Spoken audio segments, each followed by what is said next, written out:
बिस्मिल्लाहिर्रहमानिर्रहीम। बोलते कालम के साथ मैं आमिर रज़ा खान। और कल से जब से ये कतर पर हमला हुआ है उसके बाद से लोग पूछ रहे हैं कि क्या पाकिस्तान को तो ख़तरा नहीं है, क्या इसराइल ऐसी कोई हमाकत कर सकता है या इसराइल कोई ऐसा इकदाम कर सकता है जो पाकिस्तान की दफाई सलाहियतों को नुकसान पहुँचा सके। तो जवाब है नहीं, इसराइल इस काबिल नहीं है कि वो पाकिस्तान पर इस तरह का कोई हमला कर सके, क्योंकि पाकिस्तान ने अपने JF-17 थंडर को सऊदी अरब तक उड़ाकर ये साबित कर दिया कि वो जब चाहे इन जहाज़ों को जो है वो गल्फ़ में लेके जा सकता है, जब चाहे वो अपने हाइपरसोनिक मिसाइल जो हैं उनको किसी भी मुल्क के ख़िलाफ़ इस्तेमाल कर सकता है। देखें, आप हाइपरसोनिक मिसाइल के बारे में बात कर लेते हैं और मैं चाहता था कि इस पर बात भी करूं कि पाकिस्तान की जो एयरफोर्स है उसने ये दिफाई सलाहियत हासिल कर रखी है और इसको इन हाइपरसोनिक मिसाइल्स की जो स्पीड है वो 5 से 25 मार्क तक है, यानी आवाज़ की रफ्तार से 5 से 25 तक जो मिसाइल्स चलते हैं उनको हम हाइपरसोनिक मिसाइल्स कहते हैं। दुनिया में बहुत सारे ममालिक इन मिसाइल्स को बनाते हैं, जिनमें चाइना भी शामिल है। चाइना, रशिया, अमेरिका, शुमाली कोरिया, भारत, ब्रह्मोस उसका मिसाइल जो है हाइपरसोनिक है। तो इसी तरह का हाइपरसोनिक मिसाइल लेकिन जहाज़ के साथ नस्ब किया जाने वाला जो मिसाइल है उसकी आजकल बात चल रही है। International institute for strategic studies की एक ऑथर हैं जी, नाम इनका है टिमोथी।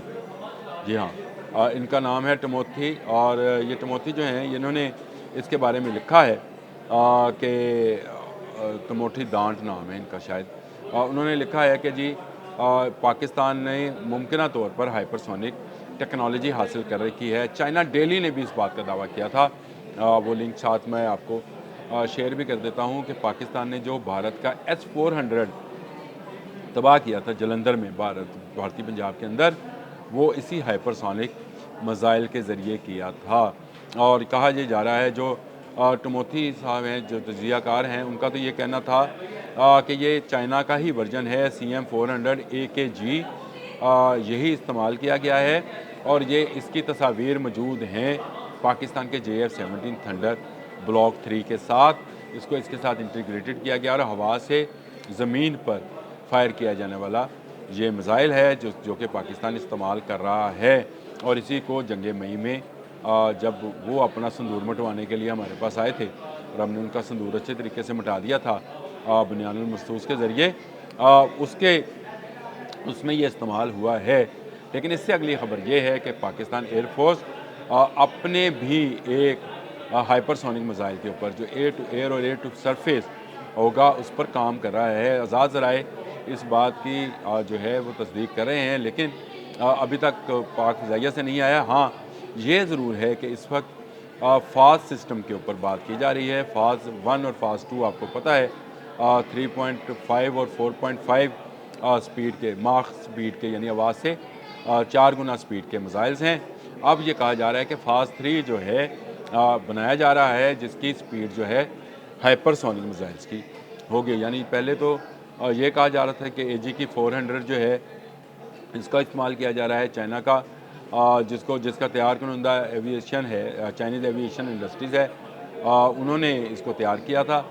लेकिन अब पाकिस्तान इसका अपना वर्जन भी बना रहा है, यानी टेक्नोलॉजी जो है पाकिस्तान हासिल कर चुका है।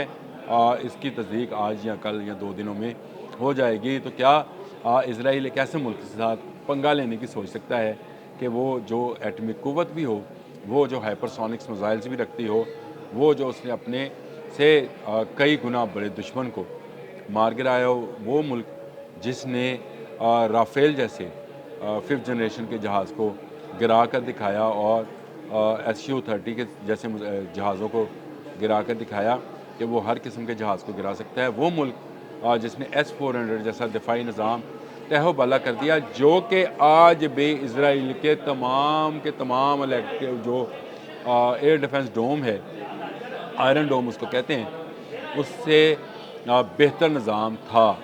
जी हाँ, S-400 दुनिया के बेहतरीन निज़ामों में आता था। 1.5 बिलियन का एक सिस्टम है जो जलंधर में हमने तबाह किया है।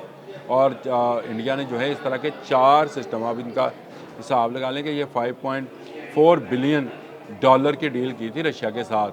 जो पाकिस्तान ने एक लम्हे में उड़ा कर रख दी और उसका दुनिया भर से जो है तस्दीक भी कर दी गई। और दुनिया भर में मैंने डेली चाइना का भी जिक्र किया कि उसने भी इस बात की तस्दीक की थी कि उसको हाइपरसोनिक मिसाइल के साथ गिराया गया है। तो क्या इसराइल है वो ये कोशिश कर सकता है कि एक ऐसी क़ुव्वत के साथ जो जज्बा जहाज़ से ना सिर्फ लबरेज़ हो बल्कि उसका कमांडर भी ऐसा हो जो किसी को हमला करने वाले को छोड़ता नहीं है और उसको घर तक छोड़ के आता है। हम घर तक छोड़ कर आएंगे अगर इसराइल हमारी तरफ आंख उठाकर देखेगा। मैंने आपको आज वो बात बताई जो कि इसराइली वज़ीर आज़म से लेकर अमेरिकन प्रेसिडेंट डोनाल्ड ट्रंप तक सब जानते हैं कि पाकिस्तान जो है वो एक ऐसी क़ुव्वत है जो जज्बा जहाज़ से जिस मुल्क को भी चाहे ज़ेर कर सकती है। हम अपने से बड़ी क़ुव्वतों को गिरा कर दिखा चुके हैं कि हम वो कर सकते हैं जो कोई नहीं कर सकता। एक एटमी क़ुव्वत जो एटमी मिसाइल्स रखती है।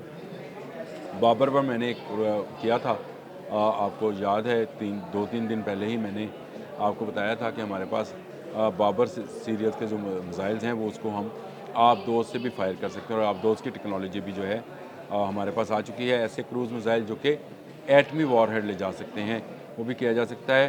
तो बहरा अरब से गल्फ़ में जाते कितना टाइम लगेगा हमारी आप दोस्तों को, सोचें ज़रा। तो ये इसलिए पाकिस्तान पर जो है हमला करना शायद इसराइल के लिए नामुमकिनात में से एक चीज़ है। इसके बारे में ना इसराइल सोचेगा ना अमेरिका सोचेगा। हाँ, पाकिस्तान को अपनी तैयारी मुकम्मल रखनी है और इस तैयारी का जो लम्हा है वो मैंने आपको इस तैयारी का जो तरीक़ाकार है वो मैंने आपको बता दिया कि फ़ास्ट 3 की जो है इस पर काम जारी है। हाइपरसोनिक मिसाइल्स हैं जो पाकिस्तान के पास पहले से मौजूद हैं। वो तस्वीर भी मैं आपको दिखा देता हूँ जो उसमें JF-17 थंडर के साथ AJ-400 CM जो है वो पड़ा है और उसका मतलब ये है कि पाकिस्तान ये टेक्नोलॉजी हासिल कर चुका है। अब बारी है कि पाकिस्तान बहुत जल्द ऐलान करे कि उसने अपने hypersonic surface to surface, air to surface और सी टू सरफेस मिसाइल जो हैं वो तैयार कर लिए हैं। ये कब ऐलान होता है इसका हमें इंतज़ार है। टेक्नोलॉजी हमारी इतलात के मुताबिक पाकिस्तान ले चुका है और पाकिस्तान उसको इस्तेमाल करके भी दिखा चुका है। अब पाकिस्तान की फ़ौज ने ये साबित किया है कि दुनिया का कोई दुश्मन मुल्क उसकी तरफ मैली आँख से नहीं देख सकता। जिन लोगों को ये खदशात हैं कि जिस तरह से इसराइल ने बाकी अरब ममालिक पे गल्फ़ कौंसिल के रुकन मुल्क पे कतर पे यानी हमला किया है या उसने पिछले 24 घंटों में 12 फ़ज़ाई हमले किए हैं, तो वो सारे फ़ज़ाई हमले उन ममालिक पर किए गए हैं जिनको दिफ़ा जो है ना दिफ़ा करना नहीं आता। मैं तो यही कहूँगा कि अपना दिफ़ा करना नहीं आता, कि अपना दिफ़ा खुद इन्हिसारी में होता है। अगर आप किसी और पर इन्हिसार करेंगे तो वो मुल्क जो है जब चाहे जहाँ चाहे आपके असले को रोक सकता है। अगर जब तक आप खुद निसारी की तरफ नहीं जाएंगे, अपने पैसे को अल्लो तल्लो पर या याशी पर जो भी कहें खर्च नहीं करेंगे, अपने दिफा पर, अपने लोगों की टेक्नोलॉजी पर, अपनी तालीम पर, इस पर ख़र्च नहीं करेंगे, तब तक आप वो नताइज हासिल नहीं कर सकते जो पाकिस्तान और तुर्की हासिल कर चुके हैं। अब तक के लिए इतना ही। अल्लाह हाफ़िज़।